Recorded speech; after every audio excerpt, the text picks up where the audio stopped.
자, 오늘 우리에게 주신 말씀 같이 읽도록 하겠습니다. 우리 사도행전 27장 22절에서 25절까지의 말씀입니다. 우리 사도행전 27장 22절에서 25절 우리 같이 읽겠습니다. 내가 너희를 권하노니 이제는 안심하라. 너희 중 아무도 생명에는 아무런 손상이 없겠고 오직 백분이리라. 내가 속한 바 곧 내가 섬기는 하나님의 사자가 어젯밤에 내 곁에 서서 말하되 바울아 두려워하지 말라. 내가 가이사 앞에 서야 하겠고 또 하나님께서 너와 함께 항해하는 자를 다 내게 주셨다 하였으니 그러므로 여러분이 안심하라. 나는 내게 말씀하신 그대로 되리라고 하나님을 믿노라. 아멘. 오늘은 말씀하신 그대로라는 제목으로 함께 말씀을 살펴보도록 하겠습니다. 역사라는 말은 객관적인 사실과 서정적인 표현 그리고 주관적인 기술이라는 세 가지의 측면의 의미를 가지고 있는 것으로 정의되고 있습니다. 이것은 역사학자마다 강조하는 부분이 다 다를 수 있다는 것을 말할 수 있는 열린 정의라고 할 수 있는데요. 즉 어떤 역사가들은 객관적인 사실을 밝혀내는 것이 사명이라고 생각하시는 분들이 계시고 또 어떤 역사가들은 과거의 사실을 보는 주관적인 관점이 중요하다고 여기는 분들도 계시고 또 어떤 역사가들은 과거의 사실을 표현한 그 시대의 표현들을 중요하게 여기는 분들도 계시다는 것을 이 열린 정의 안에 표현되어 있습니다. 저는 역사가가 아니기 때문에 이건 이렇다 저건 저렇다 말할 수는 없지만 제가 말하고 싶은 것은 역사 연구만큼은 동일하게 진행되는 과정을 겪는다는 것이죠. 즉 역사 연구는 내러티브 곧 이야기를 통해서 연속된 사건들을 검증하고 분석하는 방법을 사용한다는 것입니다.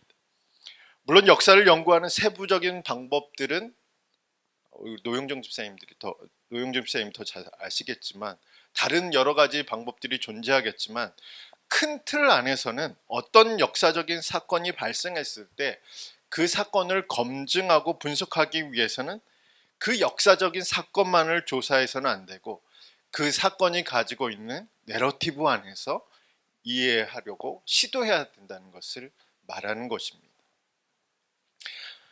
저는 일반 역사 연구뿐만 아니라 우리 개인의 삶을 이해할 때도 이 부분이 매우 중요하다고 생각합니다. 우리에게 일어난 사건 중에 대부분은 우연한 사건들은 아니라는 거죠. 모두 인생이라는 촘촘하게 짜여진 이야기 안에서 발생한 것입니다. 갑자기 어떤 사고처럼 영어 단어 액시던트처럼 갑자기 어떤 사고처럼 일어난 일들도 있지만 대부분은 어제의 이야기 중에 일부가 오늘의 한 사건으로 만나는 것이 대부분의 우리의 이야기입니다. 그리고 오늘의 한 사건 그리고 한 사건들을 우리가 어떻게 해석하고 어떻게 행동하느냐에 따라 내일 일어날 일들을 예상할 수 있다는 것. 그것이 바로 우리가 마주한 사건들이라는 거죠. 물론 모든 일들이 다 그렇게 된다고 말할 수는 없지만 우리에게 일어난 사건들은 이 사건들이 가지고 있는 이야기와 내러티브와 분리될 수 없다는 것을 우리는 좀 알고 있어야 될 필요가 있는 거죠. 저는 우리의 신앙을 이해할 때도 이 개념을 가지고 이해하는 것이 필요하다라고 믿습니다. 특히 구원받은 하나님의 백성은 각 개인의 역사가 각 개인의 이야기 안에 해석하려고 노력하는 사람들이 아닙니다. 오히려 이제는 더 큰 이야기, 다시 말해서 하나님의 이야기 안에서 해석하도록 부름을 받은 사람들이 하나님의 백성이라는 정체성을 말한다는 것이죠. 즉 우리가 구원을 받았다는 것은 어떤 티켓이나 어떤 입장권을 받았다는 의미가 아니라 그리고 이 땅에서 하나님의 복과 은혜를 경험하며 살아가는 인생으로 이렇게 결정된 것을 의미하는 것이 아니라 우리가 구원을 받았다는 것은 이 구원을 이루기 위한 하나님의 내러티브, 하나님의 이야기 안으로 우리가 들어갔다는 것을 의미하는 것이죠. 그러니까 단순히 교리적으로 예수 믿고 구원받고 천국 가고 영원한 생명을 누린다 물론 이것도 교리적으로 맞는 이야기지만 더 큰 틀에서 이야기를 살펴보면 우리가 구원받았다는 것은 우리의 개인의 역사, 개인의 이야기 안에서 살던 인생이 이제는 어떤 인생으로 들어갔어요? 하나님의 구원의 이야기 안으로 들어갔다. 하나님의 내러티브 안으로 들어가서 이제 그 이야기의 일부가 되었다는 것을 의미한다는 것을 제가 말씀드리는 겁니다. 그러므로 오늘 우리가 맞이한, 그게 다시 말해 하나님의 백성들이 맞이한 어떤 한 사건 한 사건들은 어떻게 해석해야 될까요? 어떻게 검증하고 어떻게 분석해야 될까요? 하나님의 이야기 안에서, 하나님의 구원 이야기 안에서 분석하고 검증해야 된다는 사실들을 우리는 이 이야기 속에서, 그리고 오늘 본문 말씀을 통해서 다시 한번 생각해 볼 필요가 있습니다. 저는 설교를 준비하면서 이런 생각을 했습니다. 어떤 생각을 했냐면, 사탄의 역할이 뭐냐? 물론 교리적으로 나눌 수 있겠죠. 그리고 죄의 역할이 뭐냐? 그것도 여러 가지 이야기를 할 수 있겠지만 오늘 설교와 함께 연결시켜서 생각해 보았을 때 하나님의 이야기로부터 우리를 단절시키는 것이 사탄의 역할이고 죄의 역할이라는 사실이죠. 그러니까 어떤 사건이 발생했을 때 내가 하나님의 사건 안에서 이 사건을, 하나님의 이야기 안에서 이 사건을 해석하고 있다면 그것은 성령께서 역사하시는 거죠. 나의 한 사건이 나의 한 사건으로 끝나는 것이 아니라, 나의 문제가 나의 문제로 끝나는 것이 아니라 하나님의 거대한 내러티브 안에서 아주 먼 옛날부터 현재까지, 그리고 현재부터 아주 영원 무궁하도록 있는 하나님의 이야기 안에서 이 사건을 해석하고 검증하고 분석하고 이해하려고 하는 시도들은 사탄이 하는 일들은 아니라, 그것은 성령이 역사하는 일들이에요. 반대로 우리로 하여금 어떤 사건이 발생했을 때, 어떤 사건을 마주하게 되었을 때 하나님의 이야기가 하나도 떠올리지 않아요. 하나님이 나를 사랑한 이야기가 하나도 떠올리지 않아요. 나를 위해서 독생자를 보내주신 그 사건이 이 사건 안에 보여지지가 않아요. 그것은 누구의 역할이죠? 우리로 하여금 하나님의 이야기 안에서 단절되도록 만드는 것. 하나님의 이야기가 나와 전혀 상관없는 이야기라고 인식하게 만드는 것은 사탄의 역할이라. 그리고 여전히 우리가 죄의 영향을 더 많이 받고 있다는 의미이기도 한다는 사실이죠. 저는 오늘 이 시간에 저와 여러분이 다시 한번 잘 생각해 봤으면 좋겠어요. 내가 마주한 사건, 그리고 나의 개인의 스토리가 하나님의 거대한 내러티브 안에, 이야기 안에 존재하고 있는지, 내가 지금 마주한 이 사건을 나의 생각으로 생각하고, 나의 생각으로 분석하고, 나의 생각으로 판단하고, 나의 경험으로 이것을 정의하고 있다면 그것은 우리가 하나님과의 이야기 안으로, 하나님의 이야기 안에서 나를 바라보고 있지 못한다는 사실들을 말해주는 겁니다. 우리를 하나님의 이야기로부터 단절시키는 것은 사탄의 역할이죠. 하나님의 이야기 안에서 나의 사건을 해석하지 못하도록 만드는 것은 우리가 여전히 죄의 영향을 더 많이 받고 있다는 의미이기도 합니다. 그렇기 때문에 우리는 우리의 사건을 하나님의 이야기 안에서 해석할 수 있도록 성령님께 요청을 해야겠죠. 하나님, 나에게 이런 문제가 있습니다. 이런 사건이 발생했습니다. 이런 일들이 일어났습니다. 어떻게 해석해야 될까? 어떻게 바라봐야 될까? 어떻게 분석하고 어떻게 검증해야 될까요? 라고 성령님께 도움을 구해야 한다는 사실입니다. 이런 우리의 노력이 결국은 우리로 하여금 하나님의 이야기 안으로 우리를 인도할 것이라고 믿습니다. 모든 사건을 바라볼 때 하나님의 영원 전부터 흘러왔던 이 하나님의 이야기, 그리고 영원 무궁하도록 흐를 이 이야기 안에서 우리의 사건을 바라볼 수 있도록 성령께서 우리를 도와주실 것이라고 믿습니다. 서두에 제가 이렇게 길게 하나님의 이야기를 강조하고 있는 이유는 하나님의 이야기가 어떻게 흘러가는지를 보여주는 것이 바울의 로마 여행 기록이기 때문에 그렇습니다. 즉 사도행전 27장 그리고 28장에 기록된 바울이 로마로 가는 과정에 대한 이야기는 구원받은 하나님의 백성이 가야 하는 삶의 과정과 평행을 이루고 있기 때문에 제가 이 하나님의 이야기, 하나님의 내러티브에 대해서 제가 강조하고 있습니다. 그렇다면 어떤 내용들을 가지고 있는지, 또 어떤 것을 보여주고 있는지 한번 살펴보도록 하겠습니다. 자, 첫 번째는 하나님의 계획이 성취되는 부분입니다. 자, 로마로 가는 길을 결정하는 것은 바울이 아니었어요.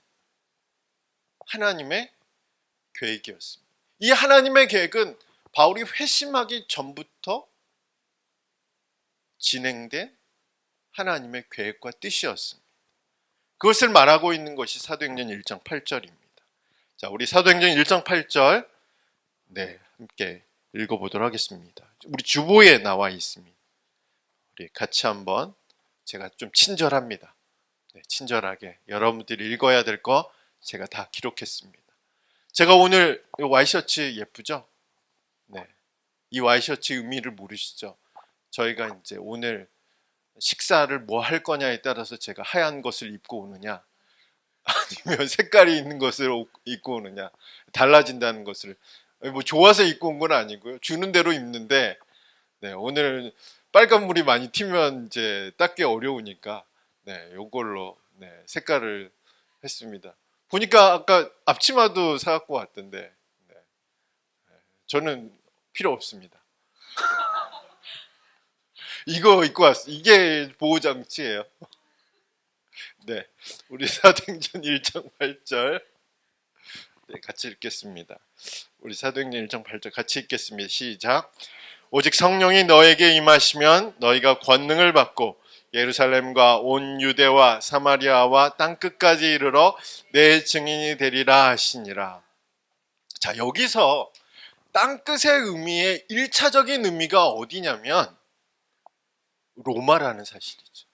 그걸 모르셨죠? 이 땅끝의 1차적인 의미는 세상의 끝을 이야기하는 것이 아니라 그 당시에 땅끝으로 여겼던 유대인들이 생각하기에 땅끝으로 여겼던 로마라는 사실이죠. 그러니까 1장 8절의 말씀은 바울이 로마에 도착해 복음을 전함으로 인해서 성취된 것이죠. 그리고 이 계획은 바울이 회심하기 전부터 하나님이 계획해 두셨고 그것을 누구를 통해서? 바울을 통해서 28장에 기록되어 있는 말씀을 통해서 성취되었음을 사도행전 저자인 누가는 기록하고 있다는 점입니다. 그러니까 1장에 계획한 것을 28장에 성취하고 있다는 사실이죠. 그뿐 아니라 사도행전 19장 21절과 23장 11절 그리고 27장 오늘 함께 읽었던 23절과 24절의 말씀에서도 바울이 로마로 가는 것은 하나님의 계획이었습니다. 그리고 나머지 구절들은 그 계획이 어떻게 성취되어 가는 과정들을 보여주는 해설이며 그리고 사도행전 28장은 이 말씀이 성취되었음을 보여주고 있는 기록이라는 사실이죠. 우리는 이와 같은 이야기를 누가의 기록인 누가복음에서도 동일하게 발견할 수 있는데 재미있게도 신학학자들은 누가복음과 사도행전의 저자인 누가가 의도적으로 하나님의 계획으로 시작된 예수님의 길과 바울의 길 그리고 예수님의 고난과 바울의 고난 그리고 예수님의 부활과 바울의 로마 도착을 연결시켜 생각할 수 있도록 기록했다는 점에 동의하고 있다는 사실입니다. 즉 다시 말해서 누가는 예수님을 통해서 하나님의 계획이 시작되었고 하나님의 계획이 시작되는 그 과정 속에서 고난이 있었고 그리고 그것이 성취되는 과정이 부활을 통해서 성취되었음을 강조하고 있고 사도행전에서는 바울을 통해서 하나님의 계획이 성취되는 과정들을 보여주고 있고, 로마에 도착함으로 인해서 하나님의 계획이 성취되었음을 보여주고 있습니다. 그러니까 이 두 스토리 자체가 예수님의 이야기와 바울의 이야기, 이 스토리 자체가 어디 안에 들어가 있다는 거죠? 하나님의 스토리, 구원의 이야기 안에 다 포함되어 있다는 사실이죠. 그리고 그것이 성취되었음을 분명하게 보여주고 있는 것이 누가복음과 사도행전의 기록입니다. 이제 남은 것은 무엇이죠? 누가복음을 읽고 있는, 그리고 사도행전을 읽고 있는 저와 여러분이 바로 이 계획 안에, 그리고 이 이야기 안에, 그리고 이 과정들이 어떻게 성취되어 가는 것을 보여주는, 그래서 이것이 예수님, 바울, 그리고 또 누구? 바로 나. 평행을 이루고 있다는 것을 제가 말씀드리는 겁니다. 그래서 우리가 바울이 로마로 가는 길을 하나님의 계획 안에서, 그리고 그 계획이 이루어지는 과정과 그 결과로 우리가 바라볼 수 있다면, 우리의 길도 하나님의 계획 안에 있음을, 그리고 하나님의 계획과 뜻이 이루어지는 과정임을, 그리고 마침내는 하나님의 계획이 이루어질 것이라는 믿음을 가질 수 있게 되는 것이죠. 물론 광풍이 불어요. 배가 파손됩니다. 여러 가지 어려움들이 산재에 있어요. 그러나 바울이 로마로 가는 모든 길을 계획해 놓으신 하나님이 우리의 모든 길 역시도 계획해 놓으셨다는 사실들을 이 사도행전 27장과 28장의 말씀을 통해서 우리는 다시 한번 분석하고 검증해 볼 필요가 있다는 사실이죠. 바울의 이야기가 하나님의 계획이 성취된 이야기로 끝나고 있다면, 우리의 이야기도 동일하게 지금은 하나님의 계획이 성취되는 과정이고, 마침내는 하나님의 말씀, 하나님의 계획, 하나님의 뜻이 이루어질 것이라는 믿음을 우리 역시 가질 수 있다는 사실이죠.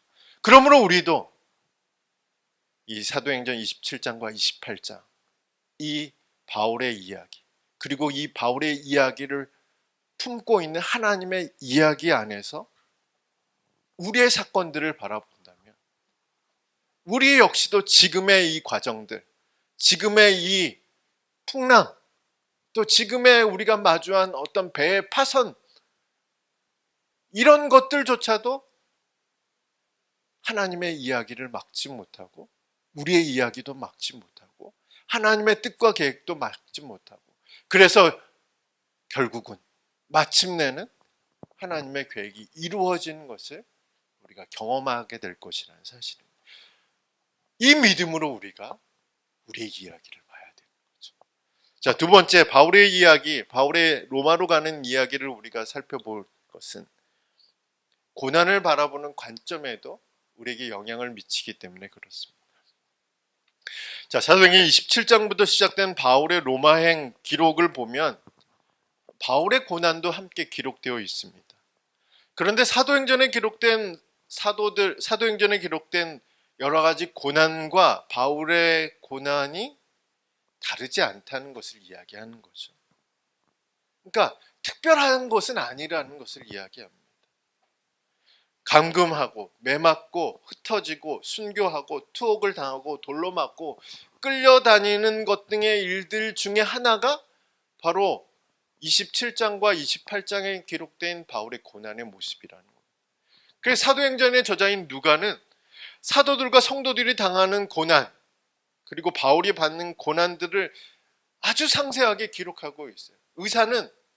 누가는 의사였다고 그렇게 알려졌죠. 그러니까 너무나 자세하게 알아요. 이런 고난을 당하면 이런 어려움이 있고, 이런 상처가 났고, 또 이런 정신 상태, 이런 육체적인 건강을 가지고 살아갈 수밖에 없다는 사실을 너무나 잘 알고 있었기 때문에 고난들을 너무 상세하게 기록하고 있습니다. 그러나 누가의 특징은 뭐냐면 동정심을 유발하고 있지 않다는 사실이죠. 너무 장황하게 이 사람들이 이런 감정에 휩싸였고 이런 어려움에 빠졌고 이렇게 표현하고 있진 않다는 사실이죠. 그냥 옥에 가두었다, 매로 쳤다, 돌에 맞았다, 이렇게 간단하게. 그 과정은 되게 길게 설명하면서 고난의 그 순간들은 매우 간략하게 표현하고 있다는 사실이죠. 받아들이는 사도들의 모습을, 그리고 이 고난에 대해 생각하는 생각들을 이렇게 표현하고 있습니다. 우리 사도행전 5장 41절 말씀을 같이 읽겠습니다. 같이 읽겠습니다. 시작. 사도들은 그 이름을 위하여 능력받는 일에 합당한 자로 여기심을 기뻐하면서 공회 앞을 떠나니라. 능력받는 일에 합당한 자로 여기면서 기뻐하면서 공회 앞을 떠났다. 특히 바울은 로마로 향하는 길에서 맞이하게 될 고난에 대해서도 이렇게 기록하고 있죠. 우리 말씀 한번 같이 찾아서 읽어볼까요? 그 다음 말씀입니다. 오직 성령이 시작. 오직 성령이 각 성에서 내게 증언하여 결박과 환난이 나를 기다린다 하시나 내가 달려갈 길과 주 예수께 받은 사명 곧 하나님의 은혜의 복음을 증언하는 일을 마치려 하면은 나의 생명조차 조금도 귀한 것으로 여기지 아니하노라 라고 말하면서 결연한 각오를 내비치는 모습들이 누가에 의해서 기록되었습니다. 그리고 이것이 실제로 일어났죠. 결박을 당했고 로마로 가는 길에 환난을 당했고 큰 광풍을 만났고 또 그것이 이제 배에서부터 시작되었던 사실들을 우리는 살펴볼 수 있는데, 그럼에도 바울은 고난에 대해서 두려워하지 않고 담담하게 로마로 가는 길을 우리는 찾아볼 수 있습니다. 오늘 우리가 겪는 각종 어려움을 우리는 어떻게 받아들이고 있는지 우리는 좀 생각해 볼 필요가 있죠. 두려움 가운데 있는지, 아니면 놀라움 가운데 있는지, 아니면 주님의 계획과 뜻을 이루는 길에 만나야 할 평범하고 당연한 일로 여기고 있는지 우리는 생각해 볼 필요가 있습니다. 물론 주님의 계획과 뜻을 이루는 길에 만날 수 있는 것은 고난만은 아니죠. 하나님은 고난도 허락하시지만 피할 길도 주시고 또 해결할 능력도 주시고 또 때로는 기적적인 일들을 행하심으로 우리를 건져주시기도 하십니다. 사도행전 27장과 28장의 말씀에서도 바울에게는 고난도 있었지만 기적도 있었습니다. 그런데 놀라운 것이 무엇이냐면 바울이 광풍을 만나고 배가 파산되고 먹을 것이 없는 상황 속에서도 바울은 담담했다는 사실이죠.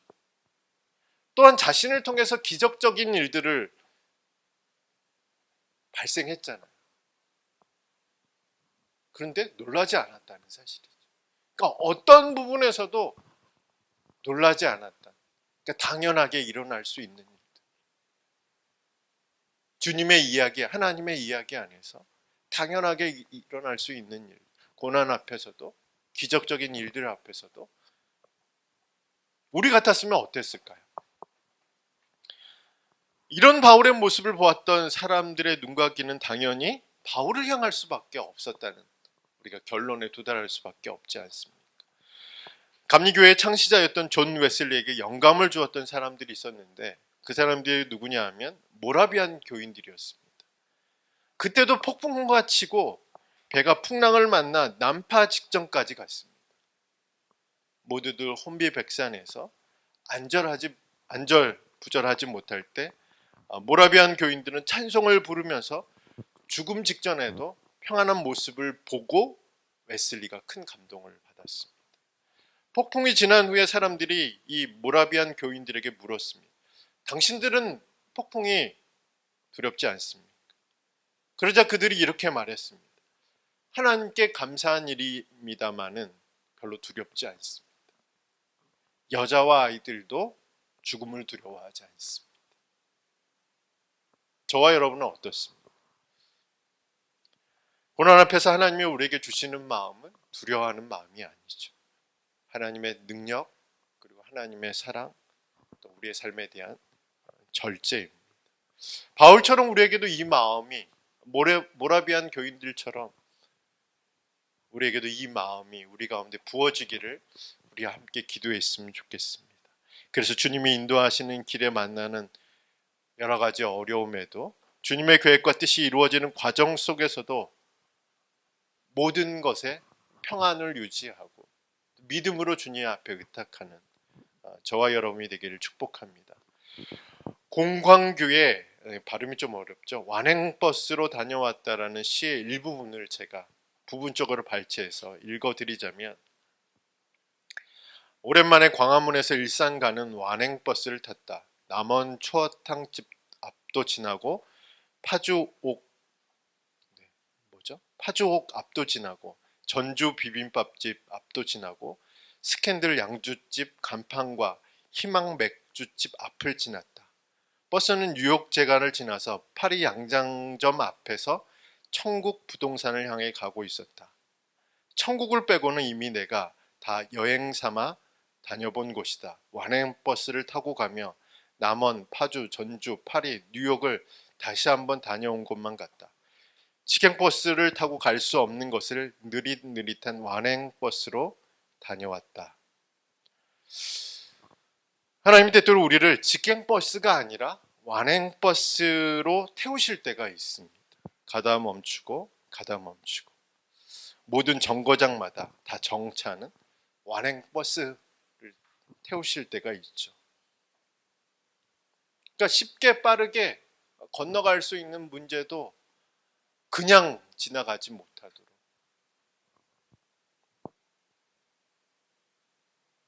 그러니까 정거장을 거치지 않고 가도 되는 그 길도 갔다 멈췄다를 멈추게 하는 것이, 그러실 때가 하나님이 있으시잖아요.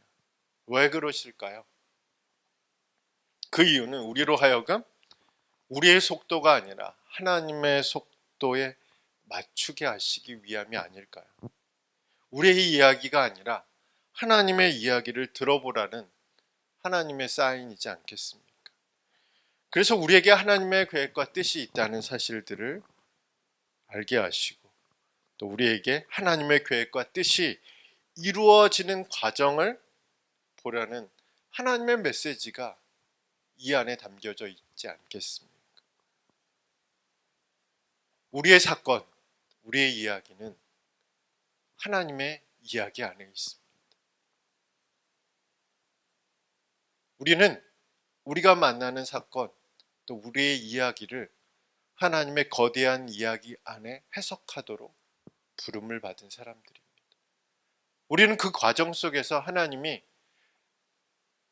우리를 향한 하나님의 계획과 뜻이 어떻게 이루어지는 것을 보게 하실 것이고, 또 그 과정 속에서 만나는 여러 가지 정거장들, 그 정거장들을 통해서 우리의 속도가 아니라 하나님의 속도를, 우리의 이야기가 아니라 하나님의 이야기에 주목하도록 우리를 완행버스에 태워서, 그래서 때때로 그런 생각이 들잖아요. 다른 사람은 쉽게 넘어갈 수 있는 문제, 다른 사람들은 쉽게 건너가는 문제도, 다른 사람들은 직행버스처럼 그냥 통과하고 그냥 다이렉트로 가는데 왜 내 삶은 가는 곳곳마다 갔다 멈췄다를 반복하는 완행버스처럼 이렇게 가야 하나? 그것은 하나님의 이야기를 보라는 메시지겠죠. 우리를 향한 하나님의 약속의 말씀이 어떻게 성취되고 있는지를 찾아보라는 메시지 아니겠습니까? 바울은 로마로 가는 길에서 죄수의 몸으로 탔어요. 자유인으로 여행한 사람이 아니라는 거죠. 거기에서 유라굴로라는 큰 광풍을 만났죠. 그 광풍으로 인해서 배가 침몰 직전까지 갔어요. 그러니까 배가 침몰하니까 어떤 일들이 발생해요? 배 안에 가지고 있는 모든 것을 다 던져버려야 되는 상황입니다. 그리고 결국은 멜리데 섬에 도착하기 전에 배가 완전히 파손하게 됩니다. 그때 군인들이 뭐라고 얘기했죠? 죄수들 다 죽여야 됩니다. 거기서도 간신히 살아났어요. 섬에 도착했을 때 추웠잖아요. 모닥불을 피웠습니다. 나뭇가지를 던졌는데 그 안에 뭐가 있었죠? 뱀이 있어요. 우리 같으면 다이렉트로 그냥 로마로 가게 하실 텐데 하나님은 그 모든 과정들을 다 멈추게 하신 거잖아요. 사실은 그냥 다이렉트로 그냥 순풍을 타고 로마로 직행하면 되는데 다 가다 멈췄다 가다 멈췄다. 근데 그 과정들을 통해서 우리가 다 읽어봤잖아요. 하나님이 어떻게 일하시는지. 바울에게는 고난이었는데 그 고난을 통해서 사람들의 생명을 살리기도 하고 사람들이 하나님을 바라볼 수 있도록 만들기도 하고 하나님의 능력을 경험하게 만들기도 하고 바울이 전한 복음에 귀를 기울이게 만들기도 하고 완행버스를 네, 완행버스로 가는 것처럼 보여도 다 하나님의 이야기 안에 있다는 사실들을 우리가 기억하며 새로운 7월 그리고 하반기에도 이 이야기 안에 살아가는 저와 여러분이 되기를 축복합니다. 우리